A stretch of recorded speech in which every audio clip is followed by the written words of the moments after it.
I was planning our 5-year anniversary dinner when my FIL pulled me aside and said, "You'll never be one of us." He handed me a prenup and told me to sign it or leave. When I refused, my husband said, "It's just a formality." The next morning, my name was removed from our joint account. When I checked the security camera footage from that night, I watched him hand the deed to our house to his father. I'm a 34-year-old woman living in Boise, Idaho. Wade, my husband, is 36. Or he was my husband. We met when I was 26, and back then, he was everything I thought I wanted. Funny, smart, laid back. The kind of guy who always knew the best new band before anyone else. The guy who could make friends with a brick wall. Our relationship wasn't perfect. Nobody's is. But we built a life together. We scraped and saved for a down payment on a little house just off the Greenbelt. We picked out the paint colors together, planted trees in the backyard together, fought over what tile to put in the bathroom together. Together, that was supposed to mean something. 5 years married. That's not nothing. I spent weeks planning our anniversary. I made a reservation at Barbacoa, his favorite place. Reserved a cabin for a weekend getaway to Sun Valley. Bought him a custom leather jacket from a little place downtown, the one he kept hinting about for months. I wanted it to be perfect. The night before our anniversary, Wade's family hosted a barbecue at his parents' place in Meridian. Wade's family, they were a lot. Old money, big opinions, bigger egos. His dad, Russell, was the worst of the bunch, arrogant, controlling, the kind of man who thought if you didn't have the right last name, you weren't worth a damn. The sun was setting and people were laughing, plates clinking, country music playing in the background. I was making small talk with Wade's cousin when Russell came up behind me and tapped me on the shoulder. "Come with me for a second." I followed him into the kitchen. I thought maybe he needed help with something. I had no idea what was coming. He didn't waste any time. He pulled out a manila envelope and slapped it on the counter so hard the glasses rattled. Inside was a prenup. A fresh one. Post-dated for that day. Russell's face was stone cold. He said, "You're not really family. You never will be. Sign this, or get the hell out of my son's life." I stared at him, thinking he had to be joking. Who hands a prenup to someone 5 years into their marriage? But he wasn't joking. He pointed at the signature line like I was too stupid to know what to do. I said, "This is insane. I'm already married to Wade." He shrugged. "Things change. Sign it." I opened the packet. It was brutal. If I signed it, I would lose any claim to our home, our savings, anything we built together. If we ever divorced, I'd walk away with nothing. No rights, no money, not even the furniture. My hands were shaking. "No, I'm not signing this." Russell's eyes narrowed. "If you think you can steal from us, you're dead wrong. You'll be sorry." I didn't even know what to say. I just grabbed my purse and stormed out to find Wade. He was laughing with his brother by the grill, beer in hand, acting like everything was fine. I pulled him aside, showed him the prenup. He barely looked at it. "It's just a formality, babe. Don't make a big deal out of it." I said no, absolutely not. He smiled, actually smiled, and said, "Fine. Don't sign it. But don't cry when the hammer falls." I didn't even stay for dessert. I got in my car and drove home by myself. My heart was pounding the whole way. I barely slept that night. The next morning, when I tried to pay for groceries, my debit card was declined. Confused, I logged into our joint checking account. It was gone. My access was revoked. My name was stripped from the account. I called the bank, panicked, thinking it was some mistake. The woman on the phone told me, very kindly, that Wade had come in the night before, in person, and removed me from everything. Everything we built together. Erased in a single night. It got worse. At home, I sat staring at the security app on my phone. We had a Ring camera over the front door. I don't even know what made me check it. Maybe because I couldn't shake the feeling that something terrible was happening behind my back. I pulled up the footage from the night before. At 11:37 p.m., Wade's car pulled into the driveway. A few seconds later, Russell's big silver Dodge Ram pulled in behind him. They both got out, carrying papers. They went inside. About 10 minutes later, they came back out. Wade had the manila folder in his hands, the same one Russell shoved in my face, and he handed it to his father. I paused the video, zoomed in. My hands were shaking so bad I could barely hold the phone. It wasn't just any paper. It was the deed to our house. The deed was no longer in our name.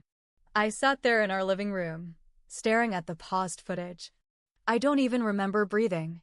I think my whole body just locked up. The man I loved, the man I was planning to celebrate 5 years of marriage with. He had sold me out like I was nothing. I didn't even cry at first. I just got cold. I called Wade. No answer. I texted him. Where are you? Nothing. I drove around for an hour, trying to find him. His car wasn't at work, wasn't at his gym, wasn't at his brother's house. I finally gave up and went home. That night, I didn't sleep. I just laid in bed staring at the ceiling, feeling like the walls were closing in on me. Around 2:30 a.m., I heard his truck pull into the driveway. I stayed still. I wanted to see what he would do. The front door opened. He walked in like nothing had happened, tossing his keys on the table. He didn't even notice me sitting in the dark corner of the living room. Where were you? I said, my voice flat. He jumped a little. Then he smiled, like I had just asked what he wanted for breakfast. Out, he said. Out doing what? I asked. He shrugged. That same damn shrug. Getting things in order. I stood up and flipped on the light. I saw the footage, Wade. For a second, he froze. Then he sighed, like I was some annoying customer at his job. It's not what you think, he said. Really? Because it sure as hell looked like you handing over the deed to our house to your dad. He rubbed his face. Look, you didn't want to sign the prenup. Fine. But my family's not gonna risk everything because you got stubborn. Risk everything? I snapped. I built this life with you. I paid half the down payment. I worked 2 jobs when you got laid off. I did everything with you. And you just, what? Gave it all away. His face twisted into something ugly. You should have known better, he said. You were never one of us. It hit me like a punch to the gut. Without another word, he grabbed a pillow and a blanket from the hall closet and threw them on the couch. You can sleep here tonight, he said. We'll figure things out tomorrow. Then he walked into the bedroom and slammed the door behind him. I stood there, shaking. I thought about leaving. I thought about grabbing my car keys and just disappearing. But then something inside me snapped. No. If he wanted a war, he was going to get one. I stayed up the rest of the night, digging through every folder, every drawer, every email. I found the mortgage paperwork. I found copies of our bank statements. I found the insurance policies with both of our names on them. I made copies of everything. Then I packed a suitcase, grabbed all my important papers, and drove to my best friend's apartment across town. By 8 a.m. the next morning, I was sitting in a lawyer's office. Her name was Susan Marks. She looked at the paperwork I brought, listened to my story without interrupting, and then leaned back in her chair. Her face was hard. We're going to bury him, she said. Susan explained that since I was still legally married and still on the original mortgage, Wade couldn't just hand over the house like that, not without my signature. What he and his father did was illegal. Fraud, she said. At best. If they filed it officially, that's criminal. My head was spinning. Susan filed an emergency motion to freeze our joint assets. She also pulled the property records for the house. Sure enough, Russell had filed new paperwork that very morning, trying to transfer the deed into a private family trust with Wade's signature and a forged version of mine. The bastard faked my signature. Susan filed to block the transfer immediately. Then she called a private investigator she worked with, someone who specialized in financial fraud and marital cases. This is going to get uglier before it gets better, she warned.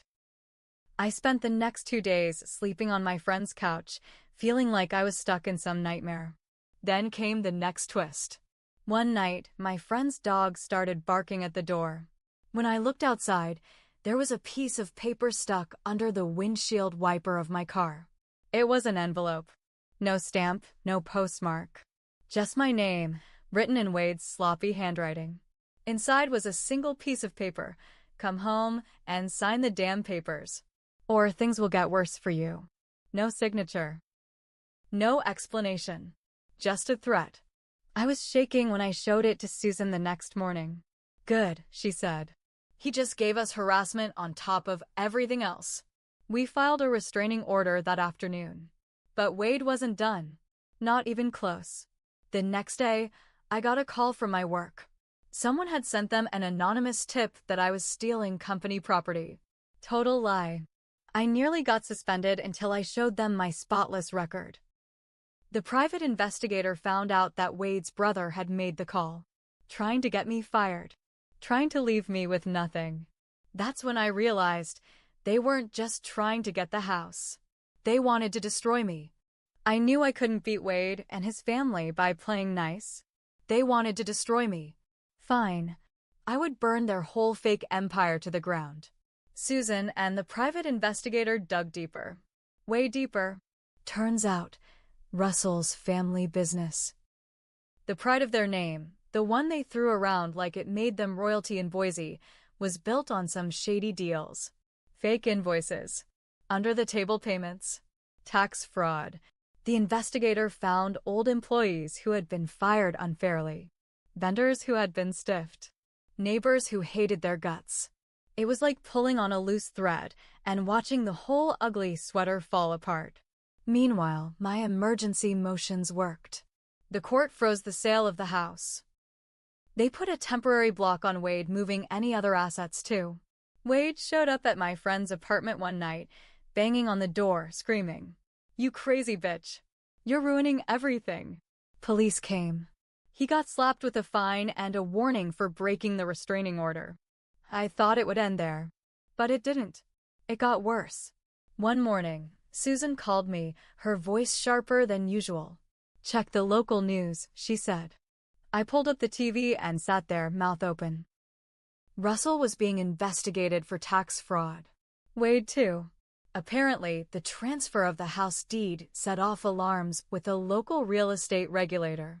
When they looked deeper, they found other shady deals. Fake shell companies. Property flips that didn't add up. It spiraled fast. The FBI got involved. They raided Russell's office. Meanwhile, Wade's boss fired him the minute the news broke. He lost his job, his company car, his benefits. The cherry on top? I found out Wade had also been hiding $30,000 of credit card debt in my name, debt he opened when we first got married, without telling me. Susan helped me file fraud charges against him. I wasn't just divorcing him. I was suing him. When it finally came time to meet in court, Wade looked like a ghost. He had lost weight. His hair was greasy. He wore a suit that didn't fit right anymore. He wouldn't even look at me. I sat there, in a clean black dress, feeling cold and steady. The judge listened to everything. The forged deed, the harassment, the hidden debt, the threats. It took all of 20 minutes for her to rule. Wade lost everything. I got the house. I got a court order for him to repay the hidden debt. I got a chunk of what was left of his savings. I got full restraining orders against him and his whole family for the next 5 years. Russell? He's under federal investigation. Might be going to prison. Wade is couch surfing with friends who only pretend to like him. No job, no money, no family name to hide behind anymore. As for me, I sold the house a few months later, made a good profit, and moved to a quiet little place outside of Coeur d'Alene. I have a new job I love, real friends who stood by me, and peace for the first time in years. I made mistakes too. I ignored the red flags. I believed love was enough. I trusted someone who didn't deserve it. But now I know better. If someone shows you who they are, believe them. Especially when they hand you a pen and demand you sign your life away.